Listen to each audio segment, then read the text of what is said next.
ప్రార్థన చేసుకుందాం. ప్రేమపూర్ణుడవైన మా పరలోకపు మా ప్రియమైన తండ్రి, దయాళుడవైన దేవ, మీకు కృతజ్ఞత స్తోత్రాలు, మీకు వందనాలు. ఈ సాయంకాలపు వేళ నీ పిల్లలంగా ఈ జూమ్‌లో మేమిలా కలుసుకోవడానికి, కలిసి నీ వాక్యాన్ని మేము అధ్యయనం చేయడానికి ప్రభువా, మీరు మాకు అనుగ్రహించిన ఈ ధన్యకరమైన సమయాన్ని బట్టి మీకు స్తోత్రాలు, వందనాలు చెల్లించుకుంటూ, నీ పిల్లలైన మా సహోదర సహోదరీలు నీ యొక్క మాటలు విని వారి ఆధ్యాత్మిక జీవితాలను మెరుగుపరుచుకోవాలి అని భారంతో మా సహోదరుడు పడుతున్న ఈ ప్రయాసను మీరు ఆశీర్వదించాలని మీకు ప్రార్థన చేస్తూ ఉన్నాం. సమయానికి చేరివచ్చిన నీ పిల్లలను బట్టి మీకు కృతజ్ఞతలు. ప్రభువా, మెట్టుకు సిలువ వేయబడిన మా ప్రభైన యేసుక్రీస్తు వారు మా మధ్య బహుగా హెచ్చింపబడినట్లు మీరు కృపాకార్యం చేయమని, మా బలహీనతల్లో నీ బలం పరిపూర్ణం చేయుదురని, నమ్మదగిన నీ నామానికే మమ్మల్ని మేము అప్పగించుకుంటూ నీ ఆశీర్వాదం కోరుతూ, యేసుక్రీస్తు వారి యొక్క ప్రశస్త నామంలోనే స్తోత్రాలు చెల్లించి అడిగి వేడుకొని ప్రార్థిస్తున్నాము తండ్రి. ఆమెన్. ఆమెన్. ప్రభునందు ప్రియమైన సహోదర సహోదరులకు ప్రభువును రక్షకుడైన యేసుక్రీస్తు వారి యొక్క శుభప్రదమైన నామంలో మీ అందరికీ శుభాలు, వందనాలు తెలియచేస్తూ, మరోసారి నేను మీ ముందుకు ఇలా రావడానికి, దేవుని వాక్యంతో మీకు కొంత సమయం పరిచర్య చేసేందుకు ప్రభు నాకు అనుగ్రహించిన ఈ ధన్యకరమైన సమయానికై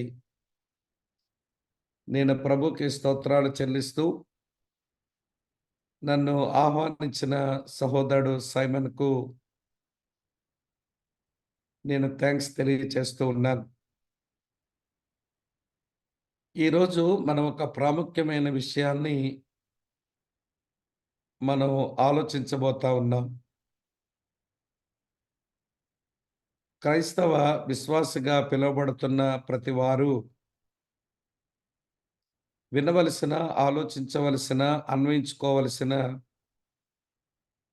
ఒక మంచి అంశం ఈరోజు మన ముందు ఉంది. అదే శిష్యత్వం, డిసైపుల్‌షిప్. ఈ అంశాన్ని మనం ఆలోచించే ముందు పరిశుద్ధ గ్రంథం నుంచి ఒక స్థలములో వ్రాయబడిన కొన్ని మాటలు మనం కలిసి చదువుదాం. మత్తయి సువార్త 28వ అధ్యాయం 18వ వచనం నుండి 20వ వచనం వరకు ఇలా వ్రాసి ఉంది. మీ నిమిత్తమై చదువుతున్నాను, దయచేసి గమనించండి. అయితే యేసు వారి యొద్దకు వచ్చి, పరలోకమందును భూమి మీదను నాకు సర్వాధికారము ఇయ్యబడి ఉన్నది. కాబట్టి మీరు వెళ్ళి సమస్త జనులను శిష్యులనుగా చేయుడి. తండ్రి యొక్కయు, కుమారుని యొక్కయు, పరిశుద్ధాత్మ యొక్కయు నామములోనికి వారికి బాప్తిస్మమిచ్చుచు, నేను మీకు ఏ ఏ సంగతులను ఆజ్ఞాపించితినో వాటన్నిటినీ గైకొనవలెనని వారికి బోధించుడి. ఇదిగో, నేను యుగ సమాప్తి వరకు సదాకాలము మీతో కూడా ఉన్నానని వారితో చెప్పెను. ప్రియ మిత్రులారా, ఈ వచన భాగానికి క్రైస్తవ్యం ఇచ్చిన పేరు గ్రేట్ కమిషన్ పాసేజ్ అన్నారు. గొప్ప ఆదేశమును గూర్చినటువంటి వాక్య భాగం. ఈ వాక్య భాగమును మనం ఆధారంగా చేసుకొని శిష్యత్వం అనే ఒక కీలకమైన అంశాన్ని మనం ఆలోచించబోతా ఉన్నాం. నాతో కలిసి మీరు వింటూ ఆలోచిస్తూ వ్రాసుకోవలసిన విషయాలు శ్రద్ధగా వ్రాసుకోవాలని మీకు నా మనవి.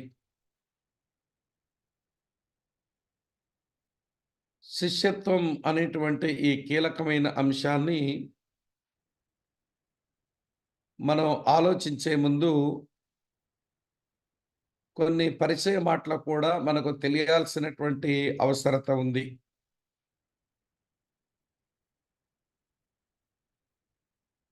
ఒకవేళ ప్రభు తన చిత్తములో మనకు అవకాశం ఇస్తే ముందున్న దినములలో శిష్యత్వాన్ని గురించి మరెక్కువగా తెలుసుకుంటాము. అయితే ఈ రోజున ఉపోద్ఘాతం కొంత విషయ పరిచయం చెప్పి శిష్యత్వములో ఒక కీలకమైన తలంపు మీతో పంచుకుంటాను. శిష్యత్వం. ప్రభువైన యేసుక్రీస్తునందు విశ్వాసముంచినటువంటి వ్యక్తులకు ప్రభు అలాగనే దేవుని వాక్యం అనేకమైన పేర్లను ఇచ్చింది. యేసుక్రీస్తు ప్రభువుని విశ్వసించి మారు మనసు పొంది రక్షించబడిన వాళ్లకు పరిశుద్ధ గ్రంథములో ఇయ్యబడిన పేర్లు కొన్ని ఉన్నాయి. వాటిని మొదటగా జ్ఞాపకం చేస్తాను, వినండి. మొట్టమొదటి పేరు దేవుని పిల్లలు అనే పేరు.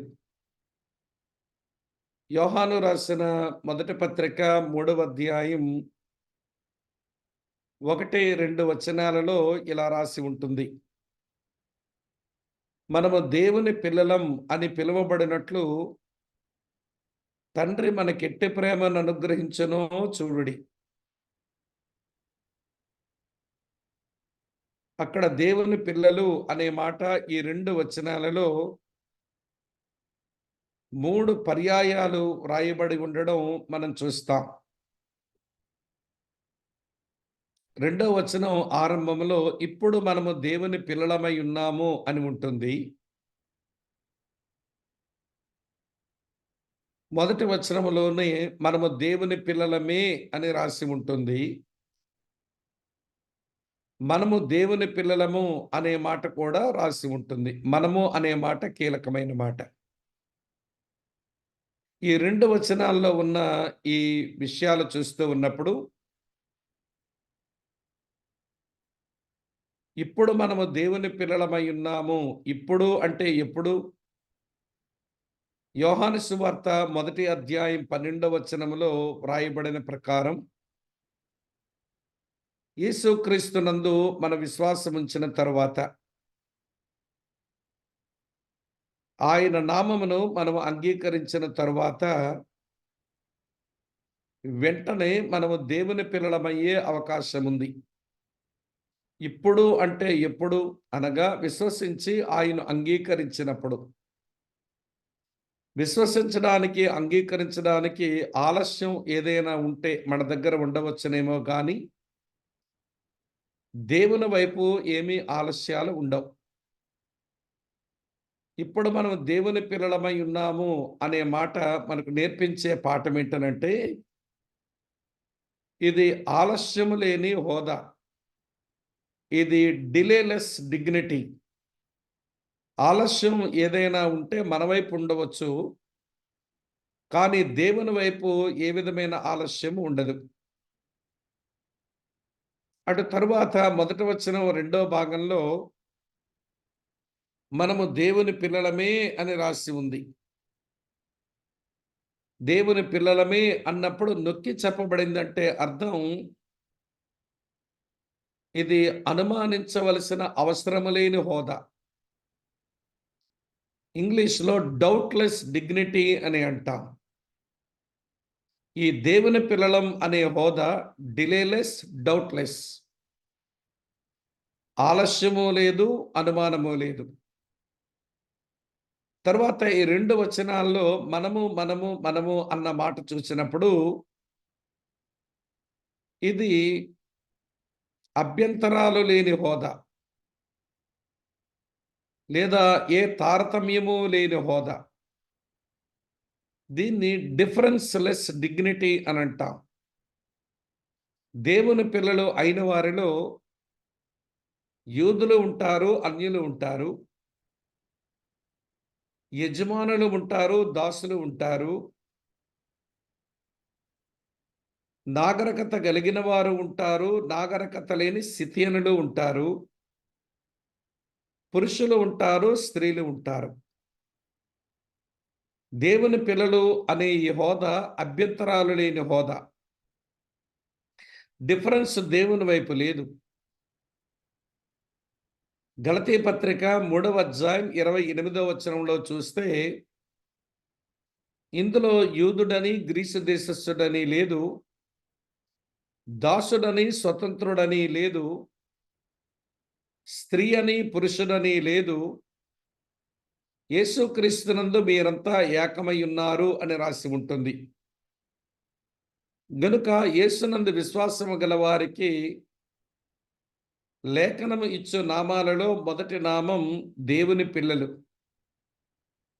ఆలస్యము లేని, అనుమానము లేని, అభ్యంతరాలు లేని హోదా. దేవుడు తన యందు విశ్వాసముంచిన వారికి అనుగ్రహించాడు. ఈ హోదాను మనము అర్థం చేసుకోవాలి. అటు తరువాత ప్రియులారా రెండవ పేరు పరిశుద్ధులు అనే పేరు. యేసునందు విశ్వాసముంచిన తరువాత మనం అంత పరిశుద్ధ జీవితం జీవించకపోయినప్పటికీ కూడా పరిశుద్ధులు అనేటువంటి ఈ హోదాను ఆయన అనుగ్రహించాడు. ఆయన మనల్ని సంబోధించినప్పుడు పరిశుద్ధులనే సంబోధిస్తాడు. మీరు పౌలు రాసిన రోమాపత్రిక దగ్గర నుంచి ఆయన సంఘములో ఉన్న విశ్వాసులను ఆయన సంబోధించినప్పుడు మీరు పరిశుద్ధులుగా ఉండడానికి పిలువబడ్డారు. మీరు యేసుక్రీస్తునందు పరిశుద్ధులు. మీరు దేవుని కొరకు ప్రత్యేకపరచబడిన వారు అని చెబుతుంటాడు చూడండి. ఇవన్నీ కూడా పరిశుద్ధులు అనబడిన హోదాకు సంబంధించిన మాటలన్నమాట.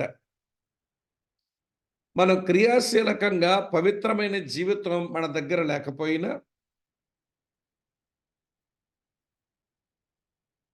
యేసుక్రీస్తునందు దేవుడు మనకు పరిశుద్ధులు అనే నామం ఇచ్చాడని పరిశుద్ధ లేఖనము చెబుతున్నది. ఇది రెండవ నామం. మూడవ నామం చెప్తాను వినండి. స్నేహితులు. యోహాను సువార్త 15వ అధ్యాయం మొదటి 15 వచనాలలో ముఖ్యంగా 13, 14 వచనాలు చూసినప్పుడు నేనిక మిమ్మల్ని దాసులను అని పిలవక స్నేహితులు అని పిలుస్తాను అన్నాడు. ఇక మీరు దాసులు కాదు, మీరు నాకు స్నేహితులు. ఆకాశం నా సింహాసనం అని చెప్పిన దేవుడు, ఈ భూమి నా పాదపీఠం అని సెలవిచ్చిన దేవుడు, తన కుమారుని యందు విశ్వాసముంచినటువంటి మనకు తన కుమారునితో స్నేహాన్ని ఇచ్చాడు. దేవుడు మనుషులతో స్నేహం చేసేవాడే. అబ్రహాముతో దేవుడు స్నేహం చేసి అబ్రాము నా స్నేహితుడు అన్నాడు. యేసుక్రీస్తు కూడా మనుషులతో స్నేహం చేసిన వాడై మీరు నా స్నేహితులు, ఇక మిమ్మల్ని దాసులని పిలవను, స్నేహితులు అని పిలుస్తాను అన్నాడు. ఇది మూడవ నామం. నాలుగో నామం సేవకులు అనే మాట. అపోస్తల కార్యాలు 20 అధ్యాయం 17-35 వచనాలలో ఎఫెసు అనబడిన ప్రాంతం నుంచి వచ్చిన పెద్దలను, కాపరులను పౌలు వారితో మాట్లాడినప్పుడు మీరు సేవకులు అని అన్నాడు. అంటే యేసునందు విశ్వాసముంచి ఆయన కొరకు బ్రతుకుతున్న వారు సేవకులన్నమాట. ఆయనకు సేవకులు. ఇది 4వ నామం. 5వ నామం సాక్షులు లేదా సాక్షి అనే పేరు. అపోస్తల కార్యం 1వ అధ్యాయం 8వ వచనంలో మీరు పైనుండి శక్తి పొందే వరకు యెరూషలేములో నిలిచి ఉండండి. మీరు శక్తిని పొందిన తర్వాత మీరు యెరూషలేము, యూదయ, సమరయ, భూదిగంతముల వరకు మీరు నాకు సాక్షులయ్యుందురు అన్నాడు. పాత నిబంధనలో మనం ఇలా చదువుతాము, నేనే మీ దేవుడను మీరే నాకు సాక్షులు అన్నాడు. నూతన నిబంధన దగ్గరకు వచ్చేసరికి కూడా యేసునందు విశ్వాసం ఉంచినటువంటి వారికి సాక్షులు అనేటువంటి పేరు కూడా ఉంది. ఇది 5వ నామం. అటు తరువాత 6వ నామం రాయబారులు అనే పేరు. 2 కొరింథీ పత్రిక 5వ అధ్యాయం 30వ వచనంలో మీరు క్రీస్తుకు రాయబారులు అన్నాడు. అంటే అంబాసిడర్స్ ఫర్ క్రైస్ట్ అనే మాట. రాయబారి అంటే ఒక దేశానికి చెందినవాడు వేరొక దేశములో ఉండి తన రాజ్యమును గూర్చి, రాజును గూర్చి గొప్పగా మాట్లాడేవాడు అని అర్థం కదా. మనము రాయబారులం అంటే పరలోక రాజ్యానికి సంబంధించిన వాళ్ళం. మన రాజు అయిన యేసుక్రీస్తును గూర్చి ఈ భూమి మీద ఆయన రాజ్యమును గురించి మనం మాట్లాడుతున్నాం. అలాగనే ప్రియులారా ఆయన గురించి మనం మాట్లాడతాం. భూమి మీద మన పేరు రాయబారులు అనేది మీరు గమనించవలసిన కీలకమైన విషయం. అటు తరువాత 7వ నామం శిష్యులు అనే పేరు. మనం చదివిన మత్తయి సువార్త 28వ అధ్యాయం 18-20 వచనాలలో మీరు సమస్త జనులను శిష్యులుగా చేయండి అన్నాడు. యేసుక్రీస్తు ప్రభువుగా కావలసింది తన యందు నమ్మిక ఉంచినటువంటి విశ్వాసులు కాదు. యేసు ప్రభు కావలసింది తనను వెంబడిస్తున్నటువంటి శిష్యులు. ఆయన భూమి మీద ఉన్నప్పుడే చాలా మంది ఆయన నమ్ముకొని ఆయన వెనుక వెళుతున్నారు. అప్పుడు ప్రభు అన్న మాట మీరు ఒకసారి జ్ఞాపకం చేసుకోండి. యోహాను సువార్త 8వ అధ్యాయంలో మీ కొరకు చదువుతాను ఈ వచనం. యోహాను సువార్త 8వ అధ్యాయం 31వ వచనంలో, కాబట్టి యేసు తనను నమ్మిన యూదులతో మీరు నా వాక్యమందు నిలిచిన వారైతే నిజముగా నాకు శిష్యులయ్యుండి సత్యమును గ్రహిస్తారు, అప్పుడు సత్యం మిమ్మల్ని స్వతంత్రులుగా చేస్తుంది అన్నాడు. వారంతా ఆయనను నమ్మిన యూదులే. కానీ ప్రభు అంటున్నారు, మీరు నా వాక్యమందు నిలిచిన వారైతేనే నా శిష్యులవుతారు. మీరు నమ్మిన విశ్వాసులే గాని నన్ను వెంబడించిన శిష్యులు కాదు. నాకు కావలసింది శిష్యులు అన్నట్టుగా ప్రభు చెప్పారు. సో ఇదొక మంచి పేరు. దీని గురించే మనం అధ్యయనం చేస్తాం. అటు తర్వాత మరో పేరు ఉంది, గృహ నిర్వాహకులు అనే మాట. మనము గృహ నిర్వాహకులం. ఏది మనది కాదు, కానీ దేవుడు ఇచ్చిన దాన్ని దేవుడు కోరినట్లుగా వాడుకొని దాన్ని అభివృద్ధి పరిచే వాళ్ళము. మన పేరు స్టీవార్డ్స్, మనము గృహ నిర్వాహకులము అని రాసి ఉంది. శిష్యత్వాన్ని గురించి, గృహ నిర్వాహకత్వాన్ని గురించి కలిసి మనం అధ్యయనం చేస్తే చాలా పాఠాలు మనం నేర్చుకోవచ్చు అన్నమాట. సరే, ఇప్పటి వరకు నేను మీ ముందు పెట్టిన యేసునందు విశ్వాసం ఉంచిన వారికి లేఖనాలు ఇచ్చిన పేర్లు మాత్రమే మీ ముందు పెట్టాను. అటు తరువాత 9వ పేరు క్రైస్తవులు అని రాసి ఉంది.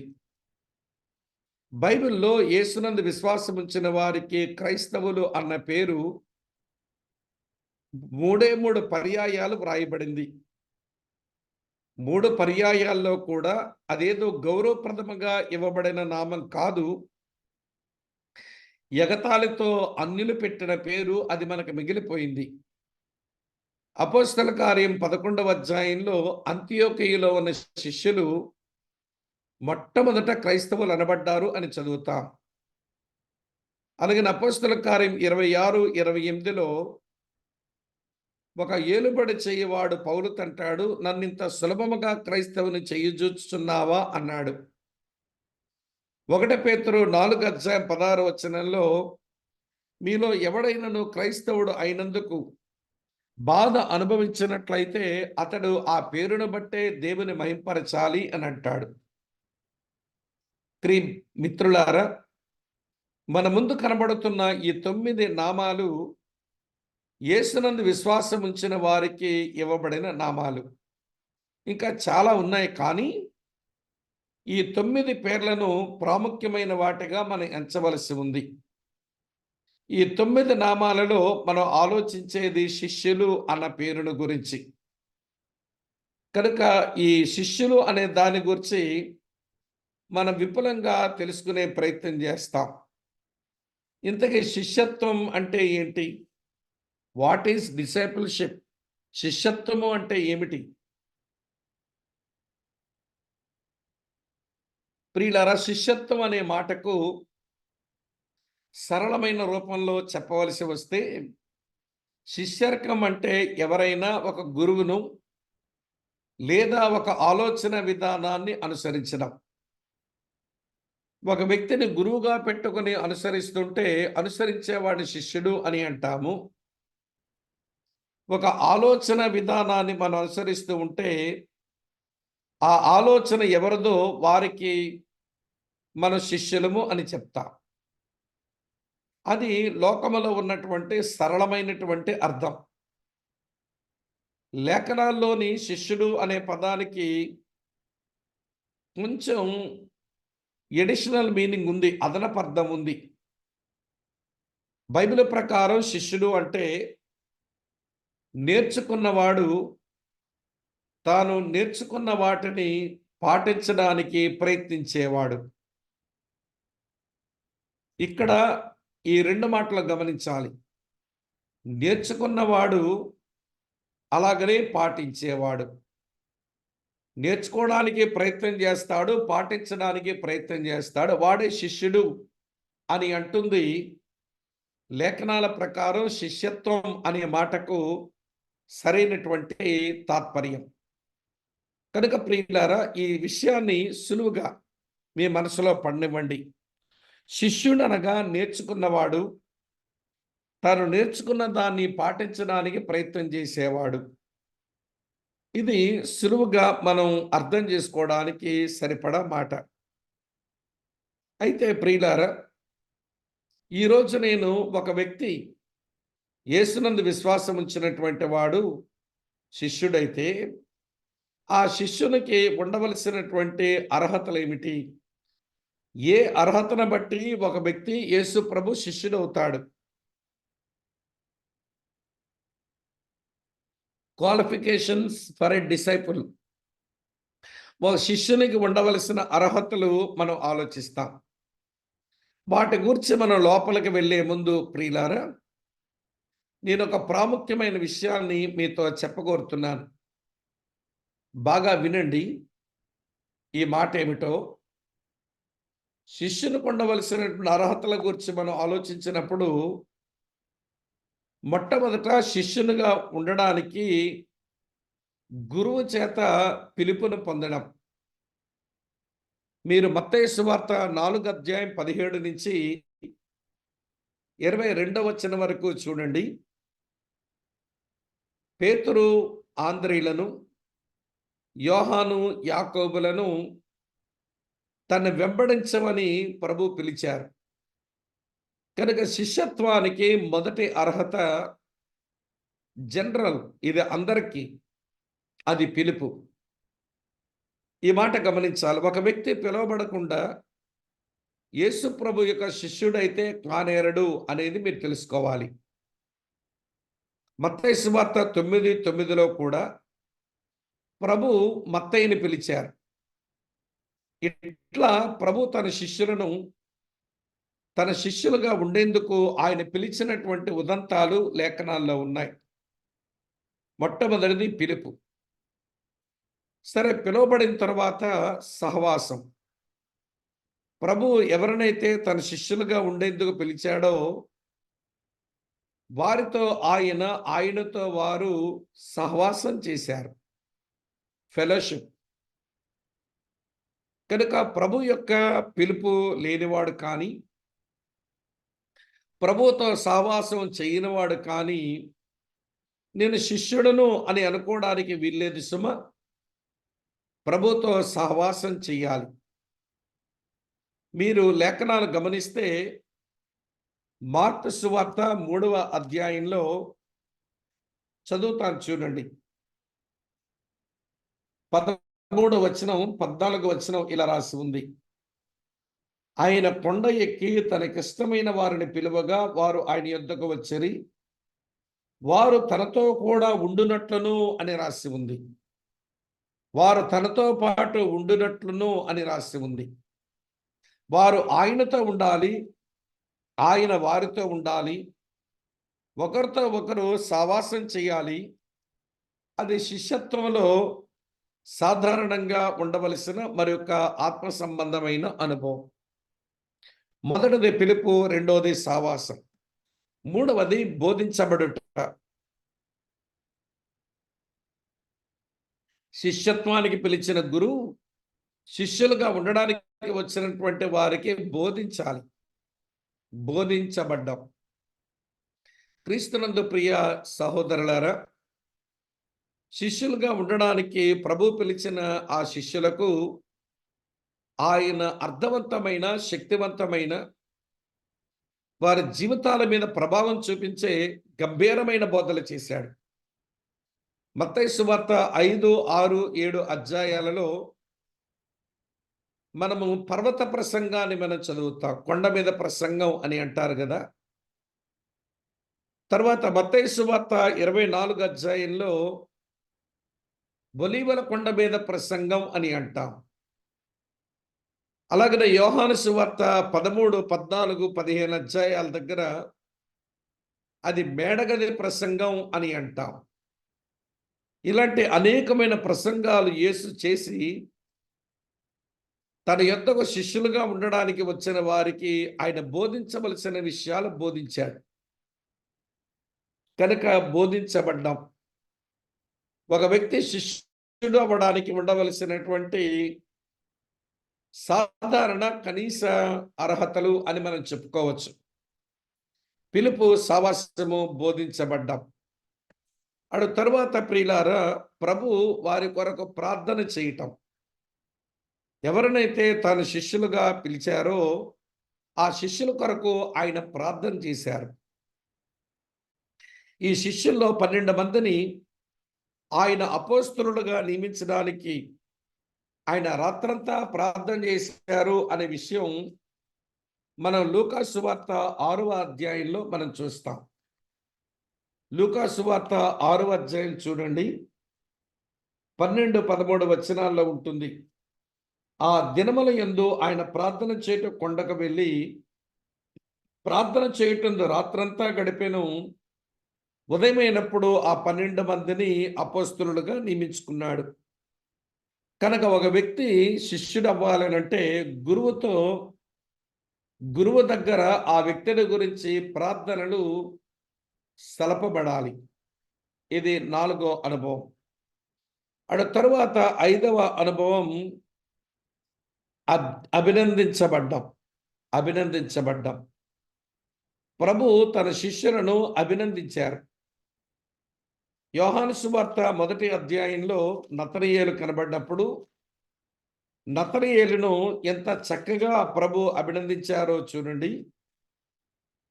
యోహాను సువార్త 1వ అధ్యాయం 47వ వచనం.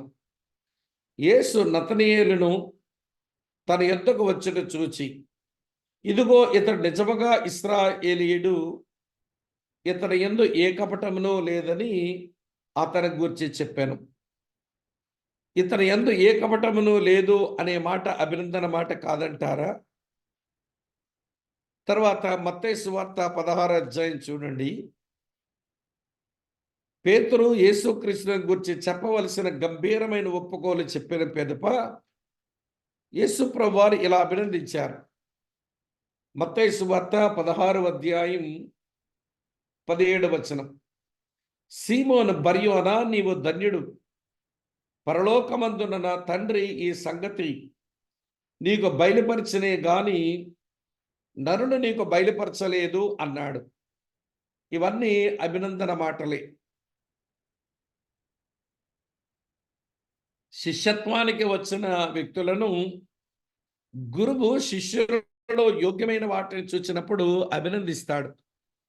ప్రభు కూడా అలానే చేశారు. ఇది 5వ అనుభవం. అటు తరువాత 6వ అనుభవం గద్దించబడుట. వారు ఎప్పుడైనా తప్పిదములో ఉన్నారు అనుకోండి, గద్దించారు. ఇదే సీమోను పేతున్న ప్రభు సాతానా నా వెనక్కి పో అని గద్దించిన సంగతి జ్ఞాపకానికి తెచ్చుకోండి. యోహాను యాకోబులు ఉరిమిడివారు అన్న పేరు వచ్చింది. వారు సమరయుల మీద అగ్ని గురించి వాళ్ళు చనిపోతే బాగుండును అని వారు కోరితే ఉద్రేకంలో ప్రభు వాళ్ళని కోప్పడ్డారు. అది సరైన ఆలోచన కాదు అని. అంటే తన శిష్యులు తప్పిదం చేసినప్పుడు ప్రియులారా యేసు కోప్పడ్డారు. ఆయనలా కోప్పడ్డం అనేది మనం చూస్తాం. మార్క్సు వార్త 10వ అధ్యాయంలో 41వ వచనం చూడు. తక్కిన 10 మంది శిష్యులు ఆ మాట విని యాకోబు యోహానుల మీద వీళ్ళు కోప్పడ్డారు. యేసు కూడా ఇదే యోహాను యాకోబుల మీద ఉరిమిడివారు అని చెప్పి ఆయన కూడా కోప్పడ్డం లేఖనాల్లో రాసి ఉంది. కనుక ఇది కూడా చక్కని అనుభవం. చివరగా పంపబడ్డాం. గురువు తన శిష్యులను తన ఉద్దేశాల కొరకు పంపించాలి. అలాగ ప్రభు తన శిష్యులను పంపించారు. ఈ 7 అనుభవం, ఈ 7 ఫోల్డ్ ఎక్స్పీరియన్స్, వీటి కిందకు వచ్చినటువంటి వాడే శిష్యుడు. అతడు శిష్యత్వానికి వచ్చినవాడు అని మనం చెబుతాం. ఈ 7 అనుభవంలో ఏ అనుభవం మన దగ్గర లేకపోయినా మనం శిష్యులుగా ఆ కనీసపు సాధారణ అర్హతలు మనం కలిగి లేనట్టు లెక్క. ఇవి ప్రత్యేకమైన అర్హతలు ఉన్నాయి, అది చెప్తాను. ఇవి జనరల్ క్వాలిఫికేషన్స్. ఎవరికైనా ఎక్కడైనా ఎప్పుడైనా ప్రభువుని వెంబడించిన శిష్యులు కావాలి అని వారు కాగోరితే వారు కలిగి ఉండవలసినటువంటి కనీసపు అర్హతలు ఇవి. ప్రభు యొక్క పిలుపు అవసరం, ప్రభుతో సావాసం అవసరం, ప్రభు చేత బోధించబడ్డం అవసరం, ప్రభు ఆయన కొరకు ప్రార్థించడం అవసరం, ప్రభు ఆ వ్యక్తిని అభినందించడం అవసరం, ప్రభు ఆ వ్యక్తి తప్పు చేస్తే గద్దించడం అవసరం, చివరగా ఆ వ్యక్తి ప్రభు చేత పంపబడ్డం అవసరం. ఈ చక్కని ఆలోచనల యొక్క వెలుగులో యేసుక్రీస్తు ప్రభుని, ఆయన వెంబడించిన శిష్యులను మీరు ఆలోచించగలిగితే చాలా పాఠాలు మీరు నేర్చుకునేందుకు వీలుంటుందని మీ సహోదరునిగా నేను మీకు మనవి చేస్తున్నాను. సరే, ఈ నేపథ్యం వెలుగులో, ఈ బ్యాక్గ్రౌండ్ వెలుగులో ఈరోజు మనం ఈ కీలకమైన విషయాన్ని మనం ఆలోచిస్తాం. అదే శిష్యత్వాన్ని గురించి. శిష్యత్వం వెనకైన పిలుపు రావడం మత్తయి సువార్త 4 అధ్యాయం 18 నుంచి 22 వచనాల్లో చూడవచ్చు అని ఇదివరకే మీతో చెప్పాను. యేసుక్రీస్తు తనకిష్టము చొప్పున పిలిచారు. ఆయన ఇష్టం. ఆయన సార్వభౌముడు, చక్రవర్తి, రాజుల రాజు, ప్రభువుల ప్రభు. ఆయన వెనుక చాలా మంది ఉన్న మాట నిజమే. కానీ ఆయన తనకిష్టం వచ్చిన వారినే పిలుచుకున్నాడు. అందరినీ పిలియలా. ఈ మాట గమనించాలి. రెండవ సంగతి, యేసుక్రీస్తు పిలుపుతోనే ఈ శిష్యత్వం అనేది ఆరంభమైంది. వారొచ్చి నేను శిష్యులుగా ఉంటానంటే కాదు. ప్రభు శిష్యులుగా ఉండేందుకు ప్రభువు పిలియాలి. కనుక ప్రభు పిలుపుతోనే శిష్యత్వం ఆరంభమవుతుందని మీరు మర్చిపోకూడదు.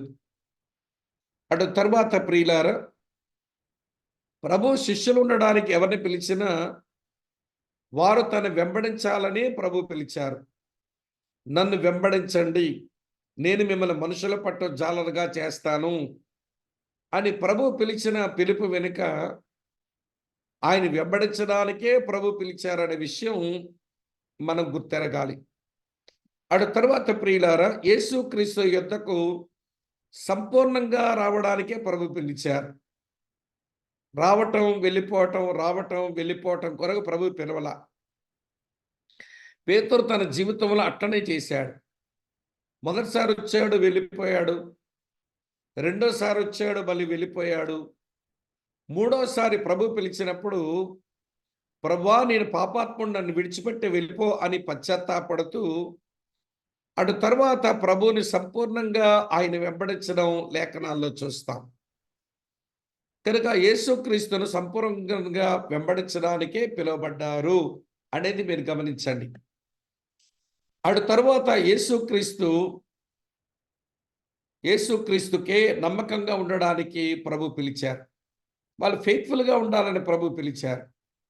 ఇది కూడా మనం గమనించవలసిన కీలకమైన విషయం. ఇది పిలుపును గూర్చిన వివరాలు. ఈ పిలుపును గూర్చిన వివరాలు వెలుగులో శిష్యత్వ పిలుపు కొన్ని ఉదాహరణలు ఉన్నాయి. నేను ఇప్పటికే కొన్ని విషయాలు చెప్పాను, కానీ క్రమంగా చెప్పాలి కాబట్టి వాటి వరుస మీతో చెప్తున్నాను, వినండి. యేసుక్రీస్తు పేతురుని, ఆంద్రేని పిలిచారు. అదే మత్తయి సువార్త 4:18-20 వరకు ఉంది. తర్వాత ఇదే యేసుక్రీస్తు యోహాను, యాకోబులను పిలిచారు. అదే మత్తయి సువార్త 4:21-22 మనం చూస్తాం. తరువాత ప్రభు మత్తయిని పిలిచారు. మత్తయి సువార్త 9:9 దీన్ని మనం చూస్తాం. యేసుక్రీస్తు ఫిలిప్పును పిలిచారు. యోహాను సువార్త 1:43 ప్రకారం. తరువాత యేసుక్రీస్తు ధనవంతుడైన యవ్వనస్తుడైన అధికారిని పిలిచారు. నీ ఆస్తి నమ్మి బేదలకిచ్చి నీ వచ్చి నన్ను వెంబడించుము అని పిలిచారు. వాడు వ్యసనపడుతూ దుఃఖపడి వెళ్ళిపోయాడు. వాడు శిష్యుడు కాలేకపోయాడు. కానీ ఆ ధనవంతుడైన యవ్వనస్తుడైన అధికారికి ప్రభు పిలుపునిచ్చారు అనే మాట నిజం. అడుగుతారు, శిష్యులు కూడా మరొకరిని శిష్యులు ఉండడానికి పిలవటం లేఖనంలో చూస్తాం. ఉదాహరణకు ఆంద్రేయ పేతురుని పిలిచారు. తరువాత ఫిలిప్పు నతనయేలుని పిలిచారు. మిత్రులారా, ఈ ఆలోచనల వెలుగులో రెండు ప్రశ్నలు మీకు వేయగోరుతున్నాను. ప్రభు యొక్క పిలుపును అందుకునే మీరు శిష్యులుగా మారారా, లేక కేవలం యేసు ప్రభు యొద్ద నుంచి ప్రయోజనాలు మాత్రమే పొందుకునే విశ్వాసులుగానే ఉన్నారా? అది ఎవరికి వాళ్ళే ఆలోచించుకోవాలి.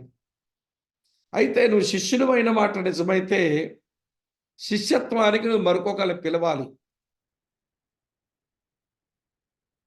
శిష్యుడైన ఆంద్రేయ పేతురుని పిలిచినట్లు, శిష్యుడైన ఫిలిప్పు నతనయేలుని పిలిచినట్లు, నువ్వు శిష్యురాలవైతే మరికొంతమంది ప్రభు యొక్క శిష్యులగునట్లుగా వారిని పిలియాలి. అప్పుడే నీ శిష్యత్వానికి ఒక అర్థం, పరమార్థం ఉంటుందన్నమాట. కనుక ఇవి శిష్యత్వపు పిలుపునకు ఉదాహరణలు. అయితే ప్రియమిత్రులారా, ఇప్పుడు చెప్తాను శిష్యత్వానికి ప్రత్యేకమైన అర్హతలు. ఇవి చాలా ప్రాముఖ్యమైనవి. నేను జనరల్ కండిషన్స్ నేను చెప్పాను, షరతుల ముందే చెప్పాను, అర్హతల ముందే చెప్పాను. ఇప్పుడు స్పెసిఫిక్గా కొన్ని షరతులు, ఎవరైనా నాకు శిష్యులుగా ఉండగోరితే ఈ షరతులు పాటించి అర్హులవ్వాలి అని ప్రభు పిలుపునివ్వడాన్ని మనం చూస్తాం. లూకా సువార్త 14:26 ఒక షరతు ఉంది. ఈ షరతును పాటించాల్సింది. ఎవడను నా యొద్దకు వచ్చి తన తండ్రిని, తల్లిని, భార్యను, పిల్లలను, అన్నదమ్ములను, అక్క చెల్లెండ్లను, తన ప్రాణమును సహా ద్వేషింపకుంటే వాడు నా శిష్యుడు కానేరడన్నాడు. ప్రియులారా, బైబిల్‌లో చాలా వచనాలు మనుషుల చేత అపార్థం చేయబడుతూ ఉంటాయి. అలాగా అపార్థం చేయబడినటువంటి అనేకమైన వచనాలలో ఇప్పుడు మనం చదివిన వచనం చాలా అపార్థానికి గురయ్యేటువంటి వచనం. యేసు ప్రభు నమ్ముకొని ఆయన వెంబడిస్తేనట, తండ్రిని, తల్లిని, భార్యను, పిల్లల్ని, అన్నదమ్ముల్ని, అక్క చెల్లెండ్లని, చివరికి ప్రాణం సహా ద్వేషించమని బైబిల్ దేవుడు చెప్తున్నాడు. మరి అదే దేవుడు, నేను నీకిచ్చు దేశములో నువ్వు దీర్ఘాయుష్మంతుడు వగునట్లు నీ తల్లిని, తండ్రిని సన్మానించు అని కూడా అంటాడు. ఈ బైబిల్ దేవునిలో స్వయం విభేదం ఉంటుంది, సెల్ఫ్ కాంట్రడిక్షన్ ఉంటుంది. ఒక దగ్గర ఏమో తల్లిని, తండ్రిని సన్మానించండి అంటాడు, మరో దగ్గర ఏమో ద్వేషించండి అంటాడు అని చెప్పి ఈ వచనాన్ని చాలామంది పెడర్థాలు తీసి అపార్థం చేసుకుంటారు. ప్రియులారా, నేను మీకు వివరణ ఇస్తాను, వినండి చాలా జాగ్రత్తగా. పగలు సూర్య వెలుగులో చంద్రుడు, నక్షత్రాలు ఉంటాయి, కానీ అవి కనబడవు. మనం చీకట పడిన తర్వాత రాత్రి ఆకాశం వైపు మనం తేరి చూస్తే చంద్ర నక్షత్రాలు స్పష్టంగా కనబడతాయి. మరి రాత్రి చంద్రుడు, నక్షత్రాలు ఉన్నాయి. మరి పగలు మధ్యాహ్నం 1 ఎండవేళలో తల పైకెత్తి చూస్తే చంద్ర నక్షత్రాలు కనబడవు. అలాగని చెప్పి పైన చంద్ర నక్షత్రాలు లేవు అని అంటారా? లేదు, లేదు, ఉన్నాయి. మరి ఎందుకు కనబడడం లేదు అని అంటే, సూర్యుని వెలుగులో అవి కనుమరుగైపోయాయి. సూర్యుని వెలుగు లేనప్పుడు చీకట్లో అవి తలుక్కుమని మెరుస్తాయి. అది ఎంత నిజమో, తల్లిదండ్రుల మీద ప్రేమ, యేసు ప్రభువు మీద నీ కలిగిన ప్రేమ నీ దగ్గర లేనప్పుడు, తల్లిదండ్రుల ప్రేమ చంద్ర నక్షత్రాలు రాత్రి కనబడినట్టుగా స్పష్టంగా నీ జీవితంలో కనబడతాయి. అయితే సూర్యుని వెలుగు పగలు వచ్చినట్లుగా యేసుక్రీస్తు ప్రభువు మీద నీకు ప్రేమ వచ్చిన తర్వాత, ఆయనే నిజమైన దేవుడు, ఆయన నన్ను ప్రేమిస్తున్నవాడు, నా పాప శాపాల కొరిగి లోకానికి వచ్చినవాడు, ఆయన నేను నీతిమంతునిగా తీర్చబడ్డం కొరకే ఆయన మరణించి 3వ దినం తిరిగి లేచాడు అనేటువంటి సత్యాన్ని ఎప్పుడైతే నువ్వు నమ్మావో, నమ్మిన తర్వాత అది పగలు సూర్యుని వెలుగు వచ్చిన అనుభవం లాంటిది. కనుక ప్రభువు మీద నీకు వచ్చినటువంటి ప్రేమ అలాంటిదైనప్పుడు, ఆ ప్రభువు మీద ప్రేమ వెలుగులో తల్లిదండ్రుల మీద, అన్నదమ్ముల మీద, అక్క చెల్లెళ్ళ మీద ఉన్న ప్రేమ అది కనబడదిగా ఉంటుంది. అలాగని వారి మీద ప్రేమ ఉండకూడదు అని కాదు సుమా, ఉంటుంది. కానీ యేసు మీద ఉన్నటువంటి ప్రేమతో వాటి మీద ఉన్నటువంటి ప్రేమ మసకబారుతుందన్నమాట. సూర్యుని వెలుగులో చంద్ర నక్షత్రాల వెలుగు కనబడనట్లు, యేసు ప్రభు మీద ప్రేమ వెలుగులో తండ్రి, తల్లి, భార్య, పిల్లలు, అన్నదమ్ములు, అక్క చెల్లెళ్ళ మీద ప్రేమ మసకబారుతుందంతే. కనుక శిష్యత్వానికి మొదటి షరతు అది ఏమిటి అంటే, నీ ప్రేమ నీ భార్య, బిడ్డలు, తల్లిదండ్రులు, అన్నదమ్ములు, అక్క చెల్లెలు, చివరికి నీ ప్రాణం మీద నీకున్న ప్రేమ కంటే అది అతిగా ప్రేమ యేసు మీద ఉండాలి అని ప్రభు కోరుతున్నాడు. ఒక మాటలో చెప్పవలసి వస్తే, యేసుక్రీస్తు ప్రభు మీద సుప్రీం లవ్, సర్వోన్నతమైన ప్రేమ కనపరచడమే శిష్యత్వానికి మొదటి షరతు. ఇది మీరు గమనించాలి, అర్థం చేసుకోవాలి. శిష్యత్వానికి మొదటి షరతు, ఈ షరతు పాటిస్తే అర్హత, శిష్యులమవుతాం, శిష్యులంగా అర్హులమవుతాం. అయితే సర్వోన్నతమైన ప్రేమ యేసు ప్రభువు మీద నీకు ఉండి తీరవలసిందే అని లేఖనం చెబుతున్నది. ఇది మొదటి మాట. తరువాత శిష్యత్వానికి రెండవ షరతు, ప్రియులారా, లూకా సువార్త 14వ అధ్యాయం 27వ వచనం. ఈ వచనంలో ఏమని చదువుతామంటే, మరియు ఎవడైనను తన సిలువను మోసుకుని నన్ను వెంబడింపని ఎడల వాడు నా శిష్యుడు కానేరడు అన్నాడు ప్రభు. కనుక ఒక వ్యక్తి యేసు ప్రభు శిష్యుడవ్వాలి అని అంటే సిలువను మోసుకుని ప్రభువుని వెంబడించాలి. సిలువను ఎప్పుడు మోసుకోవాలి అని అంటే చూపిస్తాను చూడండి. మత్తయి సువార్తలో మనం చదివితే సిలువను ఎప్పుడు మొయ్యాలో యేసు ప్రభు ఇట్లా చెప్పారు. మీ కొరకే చదువుతున్నాను. మత్తయి సువార్త 10వ అధ్యాయం 38వ వచనం. తన సిలువను ఎత్తుకొని నన్ను వెంబడింపని వాడు నాకు పాత్రుడు కాడు అన్నాడు. సిలువను ఎత్తుకోవాలి. ఎప్పుడు ఎత్తుకోవాలి ఈ సిలువ? మీరు లూకాసు వార్త 9వ అధ్యాయం గాని చూస్తే భలే స్పష్టంగా ఒక మంచి మాట కనబడుతుంది. లూకాసు వార్త 9వ అధ్యాయం 23వ వచనం. మరియు ఆయన అందరితో ఇట్లైనను, ఎవడైనా నన్ను వెంబడింపగోరని ఎడల, అంటే శిష్యుడు కాగోరని ఎడల తను తాను ఉపేక్షించుకొని ప్రతిదినము తన సిలువనెత్తుకొని నన్ను వెంబడించవలెను. ఇక్కడ ప్రతిదినము అనే మాట లూకా హైలైట్ చేస్తూ ఉన్నాడు. కనుక ప్రతిదినము సిలువను మోసుకొని ఆయన్ని వెంబడించాలి. అయితే ప్రియులారా, ఈ సిలువను గూర్చి కొంచెం మనం అర్థం చేసుకోవాలి. ప్రపంచంలో 3 రకాల సిలువలు ఉన్నాయి. అందులో మొదటి సిలువ ఆకారపు సిలువ.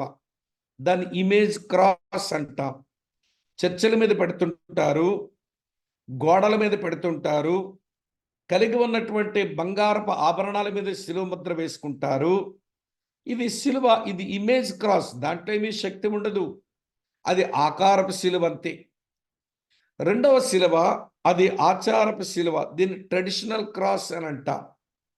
ఈ మధ్య కాలంలో భస్మ బుధవారం నుంచి గుడ్ ఫ్రైడే వరకు ప్రతిరోజు సిలువను గురించి ధ్యానం చేస్తుంటారు. ఏమిటి ఈ సిలువ అంటే ఇది ఆచారపు సిలువ. ఆచారపు సిలువలో కూడా ఏమీ ఉండదు. మూడవ సంగతి చెప్తాను వినండి. అది ఆధ్యాత్మిక సిలువ, స్పిరిచువల్ క్రాస్ అంట. ఈ సిలువను మోసుకొని ప్రభువుని నువ్వు వెంబడించాలి, అప్పుడే శిష్యుడు అవుతావు. ఏమిటండి ఆత్మ సంబంధమైన సిలువ అని మీరు అంటారా?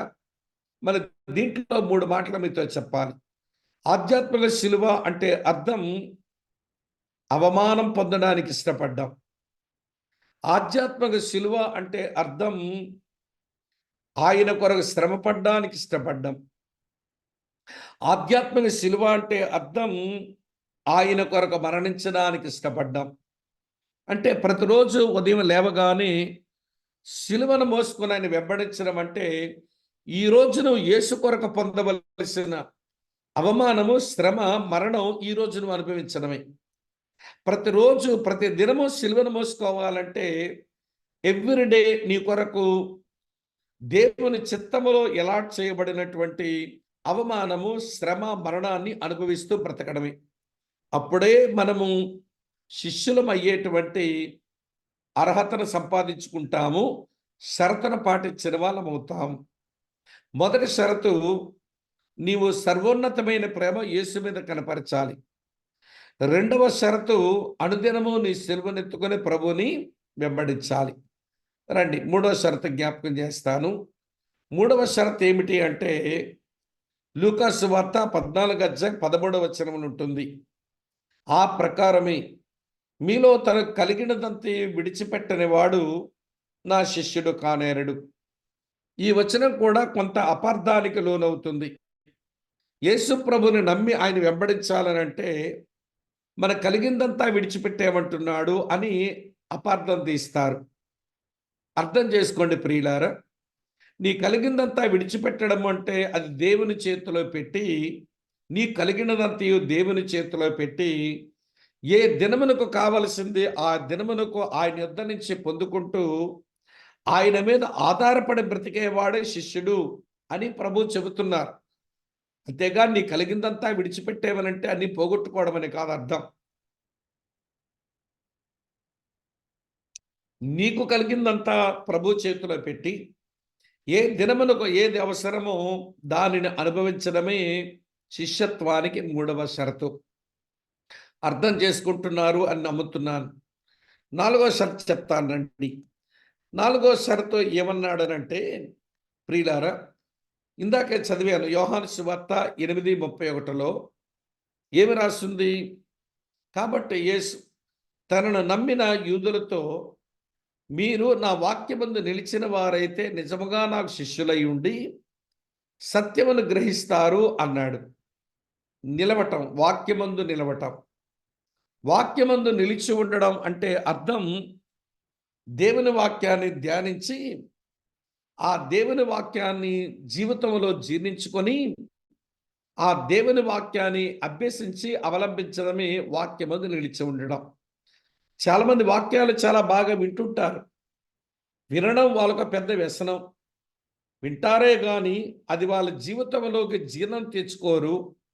జీర్ణానికి తెచ్చుకోలేదు గనక దాన్ని అవలంబించి ఆచరించడానికి వాళ్ళ మనసు ఉండదు. ఇలాంటి వారిని బైబిల్ అంటుంది, మిత్రులారా, వీరు నా శిష్యులు కాదు అని. మరి ఎవరండి శిష్యులంటే, ప్రభువైన యేసుక్రీస్తు వారి యొక్క వాక్యమును విని ఆ వాక్యమందు నిలిస్తేనే మనము శిష్యులం. మిత్రులారా, అర్థమవుతుందా? అందరూ యేసు ప్రభు యొక్క శిష్యులు కాదు. నమ్మి ఊరకనే వెంబడిస్తున్నారంతే. కానీ నమ్మి వెనకాల పడ్డారంతే. ఏదో ఆశీర్వాదాల కొరకు వెంపర్లాడుతున్నారు తప్ప వారు నిజముగా ప్రభువుని వెంబడించిన శిష్యులైతే కానీ కాదు. ఇప్పటికి నేను 4 సంగతులు చెప్పాను. 5వ సంగతి చెప్తాను రండి. 5వ షరతు ఏమిటి అనంటే, యోహాను సువార్త 13వ అధ్యాయం 35వ వచనంలో ఉంటుంది. శిష్యత్వం యొక్క 5వ షరతు. అక్కడ అంటాడు, మీరు ఒకని ఎడల ఒకడు ప్రేమ గలవారైన ఎడల దీనిని బట్టి మీరు నా శిష్యులను అందరూ తెలుసుకొనుదురు. ఇక్కడ ఒకని ఎడల ఒకడు ప్రేమ గలవారై బ్రతకడం. Love one another.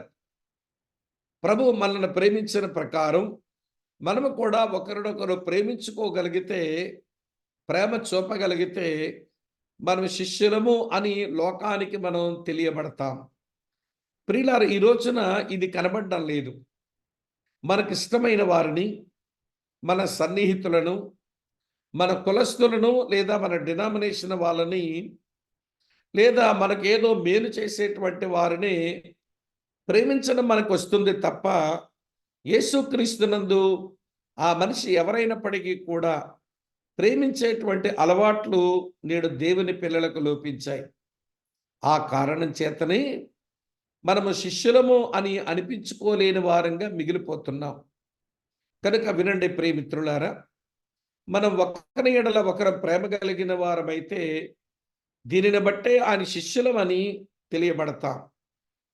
కనుక ప్రేమించడానికి మనం రుణపడి ఉన్నాము అనుకోవాలి. మీరు రోమాపత్రిక 13వ అధ్యాయం మీరు చదవండి. 8 నుంచి ఆ 11 వచనాలలో ప్రేమించిన విషయంలో తప్ప మరి దేనియందును ఎవరికని ఏమీ అచ్చి ఉండకండి అన్నాడు.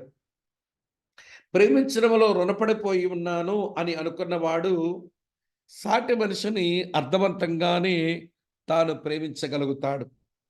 అలా ఎవరైతే అలా ప్రేమించగలుగుతారో వారు శిష్యులు అని అనబడతారు. ఇది 5వ షరతు. 6వ షరతు జ్ఞాపకం చేసి ముగిస్తాను, వినండి. 6వ షరతు ఏమిటి అనంటే, ప్రియులారా, బహుగా ఫలించుట. యోహాను సువార్త 15వ అధ్యాయం 8వ వచనం ప్రకారం యేసు ప్రభువే అన్నారు, మీరు బహుగా ఫలించడం వలన నా తండ్రి మహిమపరచబడును, ఇందువలన మీరు నా శిష్యులగుదురు అన్నాడు. ఎవరండి శిష్యులంటే? బహుగా ఫలించే వాళ్ళు. ఇక్కడ ఫలించడం అంటే అర్థం యేసు ప్రభువులో ఏ గుణలక్షణాలు అయితే ఉన్నాయో ఆ లక్షణాలు కలిగి బ్రతకడం అని అర్థం. అప్పుడే మనం శిష్యులం అని అనబడతాం. కనుక ప్రియ మిత్రులారా, ఈ 6 లక్షణాలు నిజంగా మన జీవితంలో ఇవన్నీ షరతులు అది సంభవించినాయి అని అంటారా? మనం యేసుక్రీస్తు ప్రభు యొక్క శిష్యులమే అని మనం చెప్పగలమా? అవసరాల కొరకు నమ్ముకొని ఏదో ఆయన వెనక పడుతున్నామే తప్ప ఆయన నిజముగా వెంబడించి శిష్యులం అయ్యేటువంటి ఆ స్థాయి మనకు వచ్చిందా?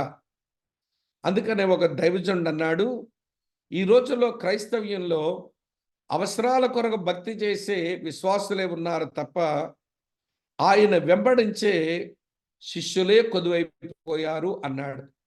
యేసు ప్రభుకి ఇష్టమైన వ్యక్తులు విశ్వాసులు కాదు, శిష్యులు. విశ్వాసులు అనే మాట మోడర్న్ టెర్మినాలజీ. శిష్యులు అనే మాట ఇది క్లాసికల్ ఏన్షియంట్ టెర్మినాలజీ.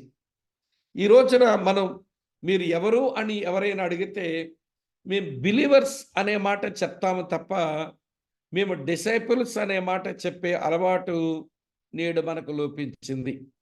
క్రీస్తునందు ప్రియ సహోదరి సహోదరులారా, ప్రేమతో నేను మీకు జ్ఞాపకం చేస్తున్నాను, యేసుకు కావలసింది శిష్యులు. ఆ శిష్యుల ద్వారా తన యొక్క సంకల్పాలు ఈ భూమి మీద నెరవేర్చుకునేవాడు ఆయన. మరి ఈ రోజున నువ్వు యేసు ప్రభు యొక్క శిష్యుడివేనా? శిష్యునిగా సాధారణమైనటువంటి అర్హతలు ఉన్నాయి, శిష్యునిగా ప్రత్యేకమైన షరతులు కూడా ఉన్నాయి. షరతులన్నీ కూడా పాటించినటువంటి వారమై మనము శిష్యులుగా మన మార్పు చెందినాము అని అంటారా? ఇది ఎవరికి వారమే ఆలోచించుకోవలసిన కీలకమైన విషయం. కానీ ప్రభువు కోరుతున్నది విశ్వాసిగా నువ్వు చలామణవ్వటం అది దేవునికి సంతోషం కాదు. నువ్వు శిష్యునిగా మారటం అది ప్రభువుకి సంతోషకరమైన పని. మరి ఈ రాత్రి వేళ వాక్యం వింటున్న నీవు శిష్యుడివేనా శిష్యురాలువేనా అన్న ప్రశ్న దగ్గరికి వచ్చి ఈ 6 షరతులు నీ జీవితంలో నెరవేర్పుకొచ్చినాయా? ఆ అర్హత కలిగి ఉండడానికి ఆ 7 సాధారణ అర్హతలు నీ జీవితంలో ఉన్నాయో లేదో ఎవరి మట్టుకు వారమే ఆలోచించుకొని ప్రార్థన చేసుకుందాం. మిగిలిన విషయాలు తర్వాత దినాల్లో మీతో చెబుతాను. తల వంచి కళ్ళు మూసుకొని ప్రార్థనలో ఉండాలని నేను మీకు మనవి చేస్తున్నాను. ప్రేమ కలిగిన మా ప్రియమైన మా పరలోకపు తండ్రి, మీకు కృతజ్ఞతలు. పరిశుద్ధ లేఖనాల వెలుగులో శిష్యత్వాన్ని గూర్చి ఒక వ్యక్తి నీ శిష్యుడు అవ్వడానికి మీరు అనుగ్రహించే సాధారణ అర్హతలను గూర్చి, ఒక వ్యక్తి శిష్యుడు శిష్యురాలు అవ్వడం కొరకు మీరు లేఖనములో ఇచ్చిన ఆ 6 షరతులను గూర్చి మేము ఆలోచించాం. ప్రభా, నిజముగా మా అవసరాల కొరకు ఏదో నీ దగ్గరకు వచ్చే విశ్వాసులమే కానీ నిజముగా నిన్ను వెంబడించి నీ స్వారూప్యములోకి మారి ఆ విశ్వాసులుగా బ్రతకడం మాని మేము శిష్యులుగా బ్రతికే అనుభవంలోనికి మీరు మమ్మల్ని నడిపించాలని మమ్మల్ని మేము నీకు అప్పగించుకుంటున్నాం. ఈ జూమ్లోకి చేరి వచ్చిన మా ప్రియులందరినీ పేరు పేరు వరుసను మీరు ఆశీర్వదించి ఇంకా ముందున్న దినములలో అనేకమైన సంగతులు నేర్చుకోవడానికి మీ కృప దండిగా సమృద్ధిగా అనుగ్రహించమని మహిమా గడత ప్రభావాలు మీకే ఆరోపిస్తూ మీ దీవెన కోరుతూ యేసుక్రీస్తు వారి యొక్క ధన్యకరమైన నామంలోనే స్తుతులు అర్పించి మీకే ప్రార్థిస్తున్నాము తండ్రి. Amen, amen, amen. ప్రభునామములో అందరికీ వందనాలు. సెలవు తీసుకుందాం. తమ్ముడు సైమన్ అన్న, థ్యాంక్ యూ అన్న. పార్ట్ 2 నేను కాల్ చేస్తాను అన్న. ఓకే తమ్ముడు, రైట్. థ్యాంక్ యూ అన్న.